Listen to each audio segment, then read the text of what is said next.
in Europa, there are some vessels so strong, so enormous, so immense, and so ancient that they ascend to a level of reverence nearing godhood. The Rockhead is one of those craft. Probably one of my largest and most broken submarines, and with an aesthetic modeled heavily after Forever Winter, the Rockhead is designed for just one thing only, and that is war. I have my own little canon in my head of how the sort of tensions between the coalition and the separatists lead to Europa becoming very, very war-torn, and this such vessel is essentially what happens when the separatists get enough resources to build what is essentially a station and fleet killer. The design is especially very Forever Wintery, incorporating some actually a mix of different Asian texts, because in that game the Eurasia faction is made of many different areas in Asia. And for ages I've wanted to do this and just include a crawler mask on an item frame to create like a big face. I don't really remember what this text says, but one of them says delicious fish sticks, if you want a little bit of trivia.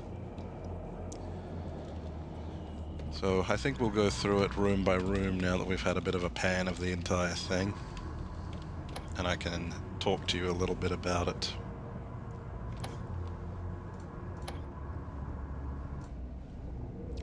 Entrance hall, nothing too impressive. Let's turn the lighting back on because it's very important for the atmosphere of this submarine.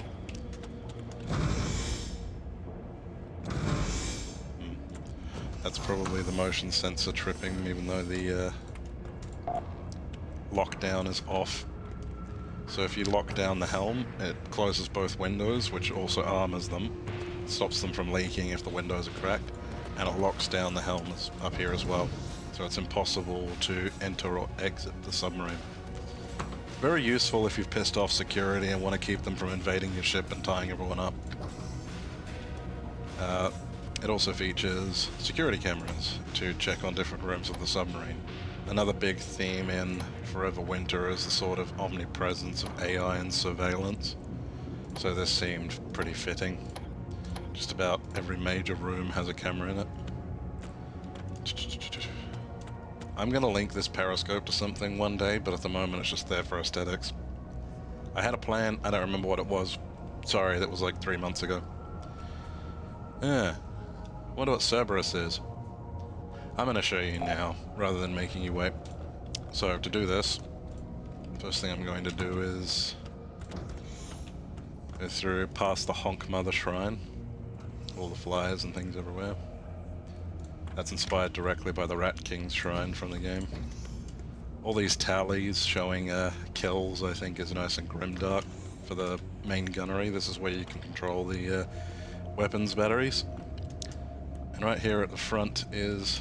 What an interesting name for you, sir, but I need you out of the way.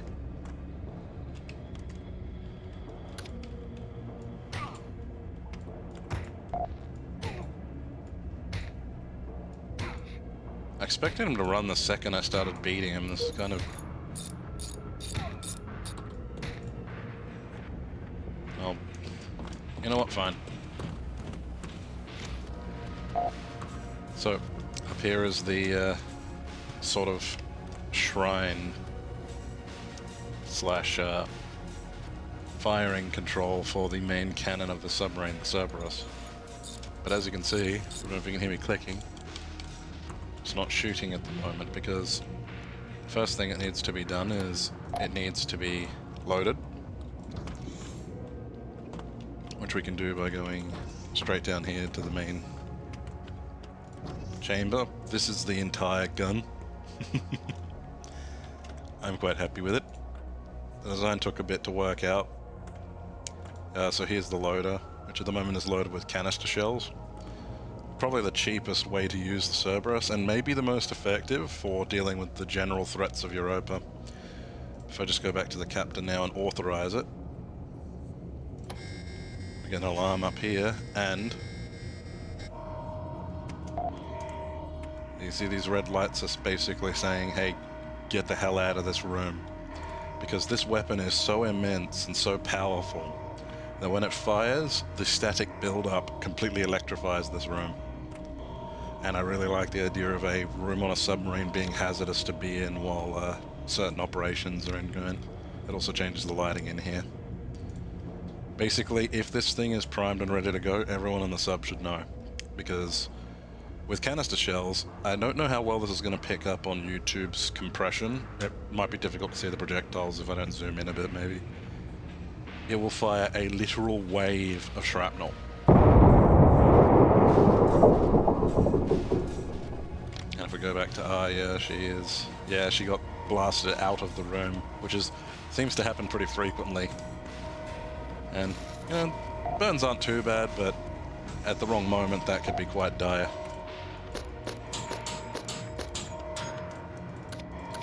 But yes, it is a railgun. Technically it's 5 railguns.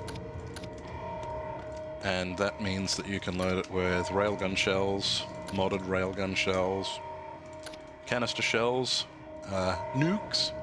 So yes, you can have a nuke firing shotgun on this submarine. And it will shoot in sort of a rough arc all around it. Like a rough arc in front of it, probably about a 30-degree cone. So further away you can spread the paint around, but right up close you can just completely obliterate something. Here is all the ammunition, just racks and racks and racks of the necessary resources for killing, produced at an industrial scale in the factories of this mighty Titan. Now it does have more sensible armaments, like the flak batteries up here.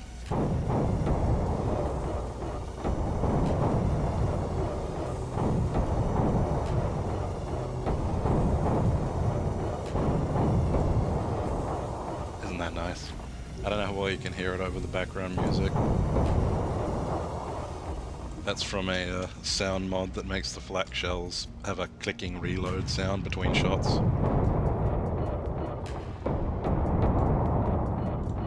Oh yeah, a bunch of the shells are probably going to rain down and hit the submarine, but it's fine, it's a tough old cookie. Don't call it Rockhead for nothing.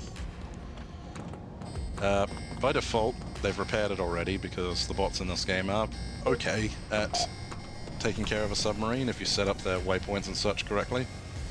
But the armory is supposed to start out with the door broken when you first get into the submarine. And this rack for weapons is empty, and as you can see the little panel on it's been shattered. The idea is someone robbed the armory before you got onto the ship. And that's my excuse for not putting absolutely busted amounts of weapons on this thing. Of course, because this is in the editor and I have a bunch of mods installed, it has filled the armory up to the brim with guns.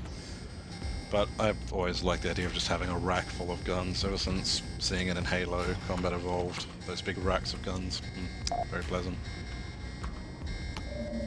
A feature, let me just turn the alarm off. A feature I find pretty useful on big submarines is a sonar toggle so you can see further in a given direction.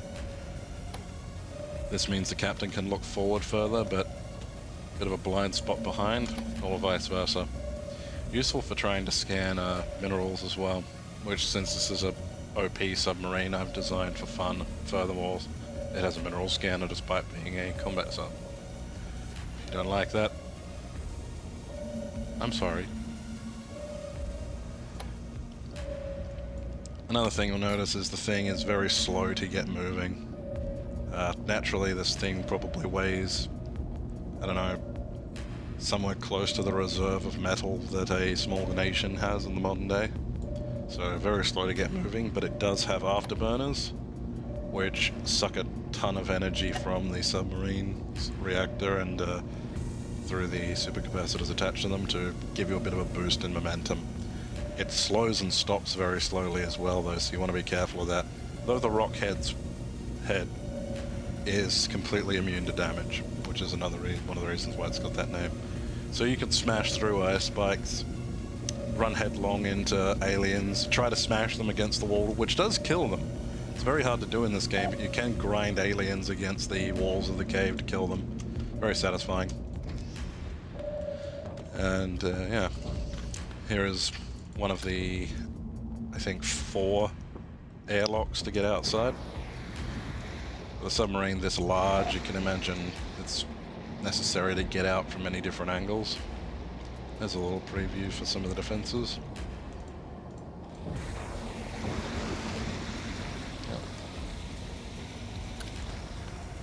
Diving gear in there, naturally. Access hold to where one of the afterburners supercapacitors are. The actual one of the engines is here, which I think I put that. I don't remember if that blinking light is the engine saying, hey, too much power, or if I put that on there because I thought it looked cool. Sorry, I don't remember. I'm a good submarine maker.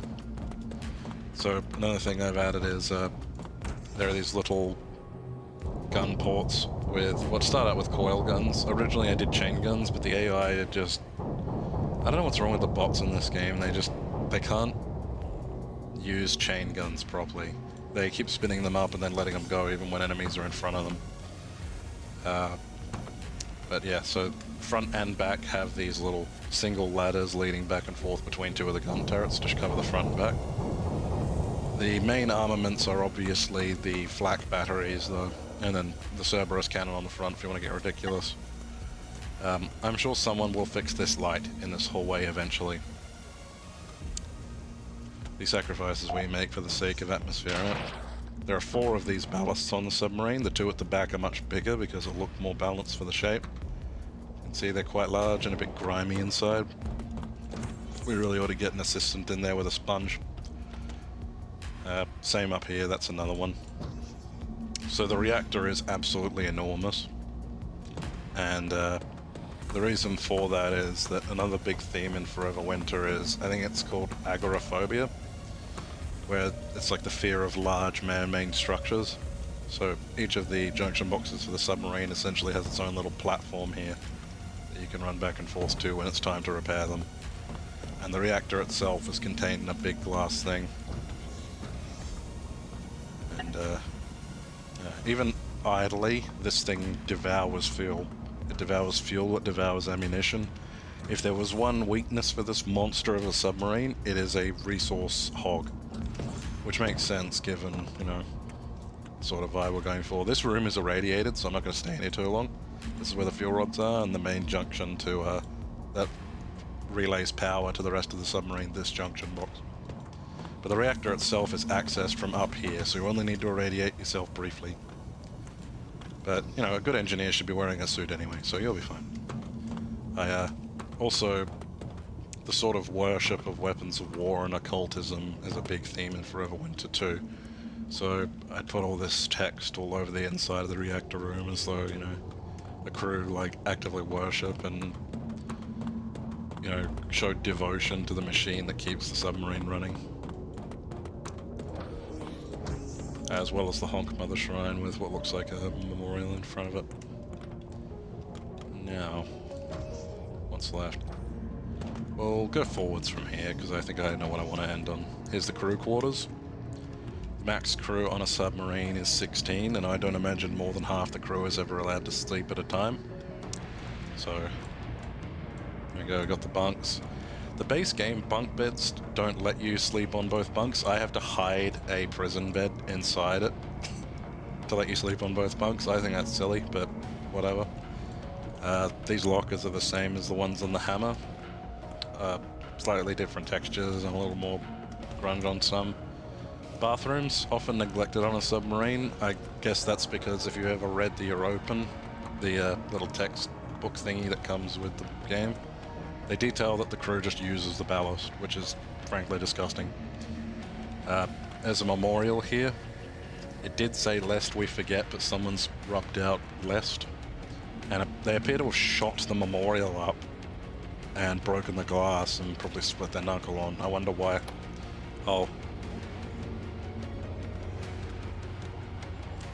We trusted the memory of our lost friends to ancient, decrepit hardware. And now even the machines have forgotten their names because we've been fighting so long. It's nice to just embrace your grimdark from time to time. Here's the sub-electronics, so this is batteries and the supercapacitors for all the guns. I can imagine how cool this room smells, just ozone. Here's the waiting room. It's got a TV on it, and you can lay on the bench, which is a background texture, so that took a bit of messing to align. And the med bay. Now look, we've been fighting for a really long time, and we've streamlined how to heal injuries very well. We've got, like, containers linked. Why is there an assistant outfit in there? That doesn't make sense. Oh. Game spawns things where it does. Medbay, medbox for supplies, medbox for crafting. I like to separate those so it's easier for the doctor to keep maintenance, especially because you get flooded with medical items in the late game. Medical bay.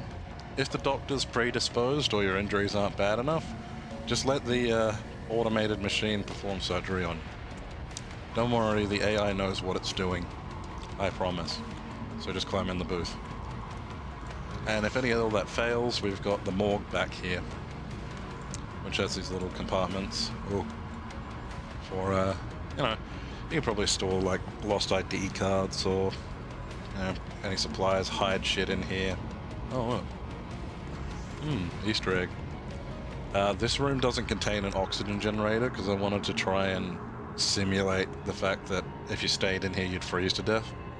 I don't know if any of you have ever worked in a place that has a walk-in freezer, but yeah, once you've been in there for a little bit, you really do get chilled. And this hatch leads down below, and I'll show you what's down there later. We'll do it now, screw it. So this hatch leads to the garbage. It's got platforms hidden behind the piles, so you can kind of just climb the rubbish, the refuse. An awful lot of which is rotting crawler corpses and body bags. But don't worry, we don't let anything go to waste on Europa. You can see this big machine here recycles all of the organic material and extracts clean water from it. Not so much anymore, but early on in Forever Winter's development, the theme of, like, you know, just desperation for even just clean water as a resource was sort of a big thing.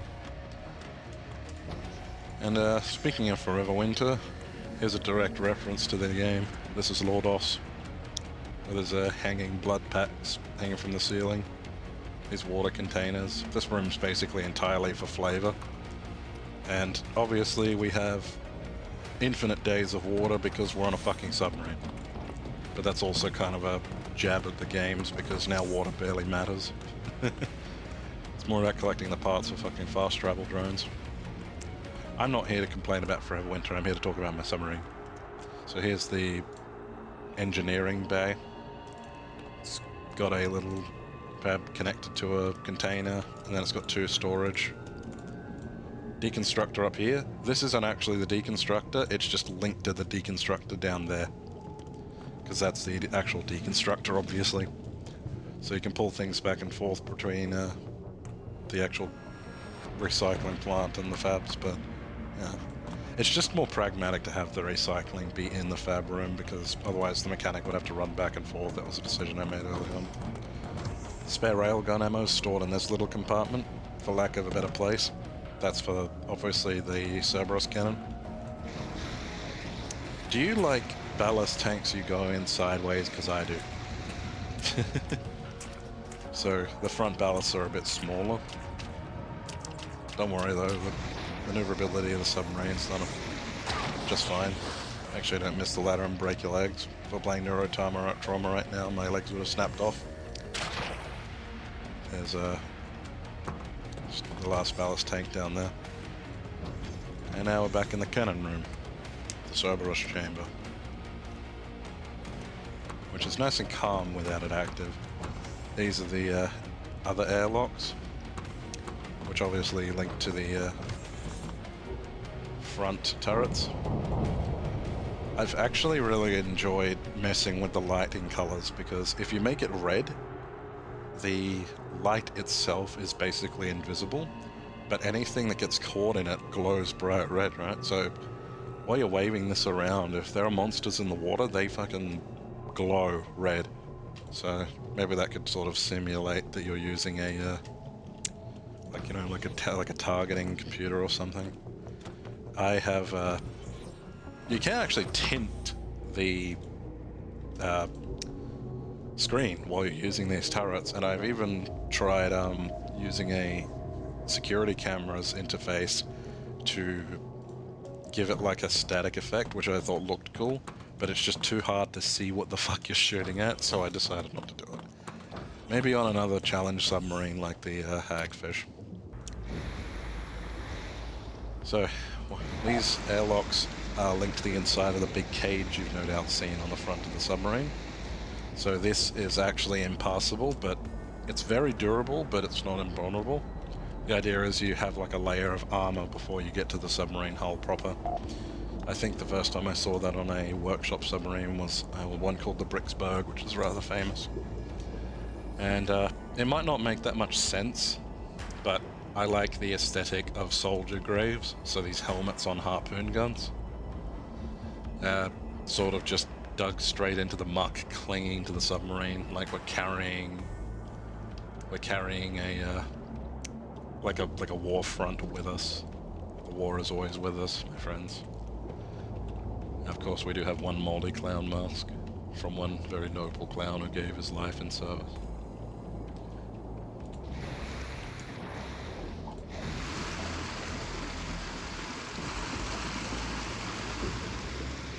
Yes, we've got another turret all the way down here. So we do have pretty good coverage for the guns, but it can be a little awkward running between them all. So unless you've got a bot sitting on every one of them, you still do need your security team to be on top of things. Similar thing on the bottom with the cage, it's just sort of covering this. Now we could go back through the rest of the submarine to get to the next bit, but I'm pretty sure there's an airlock down here on the submarine that I made. Yep, just in front of the hangar doors.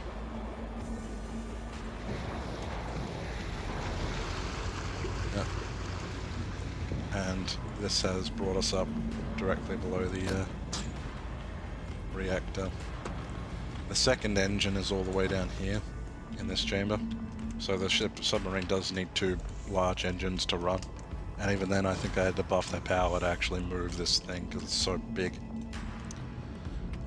Depth charge loaders, because of course I put depth charges on the submarine, but furthermore, and this is probably a bit controversial, the submarine starts with 3 exosuits. And the reason for that is that these depth charge tubes can be loaded with drop pods. I think they're called boarding pods in this game. And I was thinking of Astartes when I designed it because I love the idea of dropping crewmen in fucking exosuits into enemy submarines to slaughter them. It's a sort of late game technique that I feel like it's difficult to actually get to do. So let's be able to do it from the start. Let's let the players do something ridiculous. Of course, this is a Tech 3 submarine and it costs about as much as the net worth of the collation, so, you know, unless you're cheating, you're not going to have it. But whatever. Semantics. This is like the maintenance room for the hangar, and as you can see we've got like a spare flat cannon in there in the middle of being repaired. Here is the depth charge tubes, if you wanted to launch your boarding pods. Again, I've used the security camera as the camera for this, which is how I've got this like staticky, grainy effect over it. And it launches in a sequence.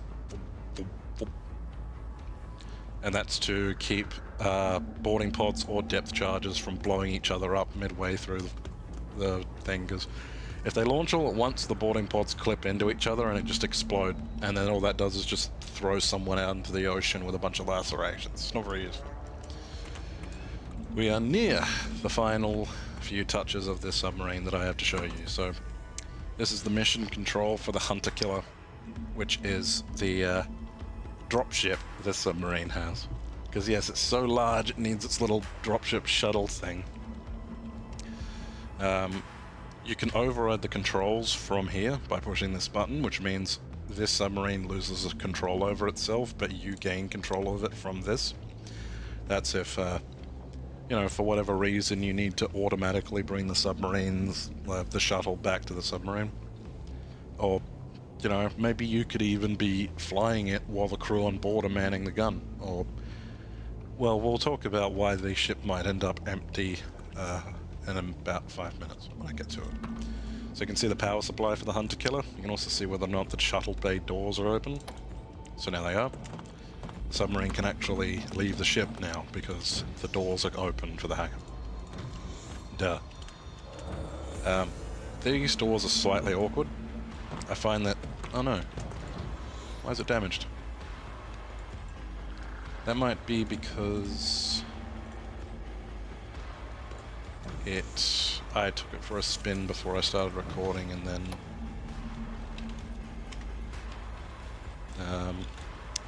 it may have been damaged by it refilling its batteries, but that's not a problem. What am I doing? I know console. Spawn mechanic. Oh, so it's just quicker than waiting for them to get to us, and sometimes they get stuck on the ladder and you have to help them through anyway. That's an electrical, isn't it? Oh, you can do it, you're talented. So the ship has an ignition, which is not going to work because the junction box is damaged. Ah, how annoying. Always a good sign when the guy who made the submarine doesn't know what's wrong with it, right? Really selling you on this thing. Alright, surely it's in good enough condition now if I turn the ignition on. Yep. So, it has a door here to keep all the electronics safe if there is flooding, which there might be because that's the hatch to dock to things, and down here as well. Ballast makes up the entire lower half, but there's also a loader on here. I intentionally left out ammunition storage on the hunter killer. You have one box, and the reason is because this thing is meant to go out, kill something, and then come back to the submarine, which directly parallels a mechanic from the game where if you cause too much heat, special units are deployed to kill you. In there is Dave. I forget what his text says as well, but I don't know how well you can see him, but there's a flayed corpse in like a weird tube inside there. He does a very important thing on this submarine, and I'll show you when we start moving. There's a light, if you want to prefer it. Makes it a bit easier to see, but I like the vibe of a dropship with this stark red lighting. I was thinking of Predator when putting a lot of... Is the first movie called Predator? Or Predators? I don't remember. I was thinking a lot of Predator when I put this thing together. The opening scene in the Chinook thingy, which is why the light's red. So on the bottom it's got twin-linked flak guns. Very strong, good for strafing over targets. This thing is designed to get in quick, kill shit, and leave. The biggest limiting factor is it can only hold an ammo box for each of its weapons at a time, so you can't keep doing it forever. It's also got a counter up here to show you how much ammo you have for a given thing, and there's the power, there's the flak cannon, up the top is the chain gun. The pop-up is getting in the way, but you can see the sign there. I don't know how well this is going to look with the dark lighting on YouTube actually, so I should probably put that lamp on. Oh. And passenger seat can man a gun. As you can see, there's this little booth you can sit in to mirror that helicopter scene. And jukebox. So you can, you know, keep morale and tension up on the way to the battle site, because yeah, we've got the boarding pods. This thing can carry nukes or depth charges as well, or it can fly over something, drop off troops in a boarding pod and leave. And if you had a smaller player count crew, you could maybe do that, and then mission control back on the main submarine can override control and bring the dropship back after the entire crew was dropped onto like a station or an enemy sub or something. Be in a bit of trouble if it springs a leak though, you probably have to go retrieve it yourself. And the button on here lets you toggle between the flat cannons, which, by the way, if these flat cannons are not armed, that's what Dave in the bottom does. He aims the cannons for you. It's basically a servitor from 40k whose whole role is just to automate those guns. So it's got a tail gun as well, which is a modified chain gun. I'm holding the button down right now. It fires in bursts. It has slightly better burst damage than a regular chain gun, but its overall DPS is actually lower. I've tested it because it's not a continuous surge. Better fire rate, it's about double. So yeah, just kill whatever's in front of you and use a fuckload of ammo. We throw away ammo on this, on these submarines. We do not care for it. It's quite mobile. If I was to test out the speed just to show you, once it gets moving, it's impressive ballast capacity and strong engines, makes it very zippy. Of course, if I was playing as a captain, could actually control the damn thing, it would be much better as a demonstration. I'm obviously an assistant with bad help skill. But if you are a mid to late game captain with 100 helm skill, this thing can just zip and maneuver. I wouldn't be surprised if you'd be able to dodge certain monsters with it. Although they do seem to track you very closely if you try to do that. I don't think I've ever successfully dodged an endworm. But hey, if you could, wouldn't that be cool? Alright, I'm going to redock it now and then we'll have one last look at it. And I think that will be it. So, I hope you've enjoyed sitting with me while I ramble on about this project that took me the better part of half a year. Oh yeah, by the way, this thing uses more power running idle than it can drain from the submarine to charge it, so you have to turn the ignition off. But yeah, the better part of 6 months was spent building this thing. It's actually built off of the shell of one of the first ever submarines I tried to make, because I liked the idea of a giant ram on front of a submarine. And that turned into the sort of morning star / phallus shape it has now.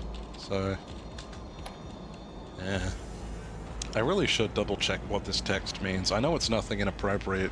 It's all in jokes and things. Hey, look, there's Dave.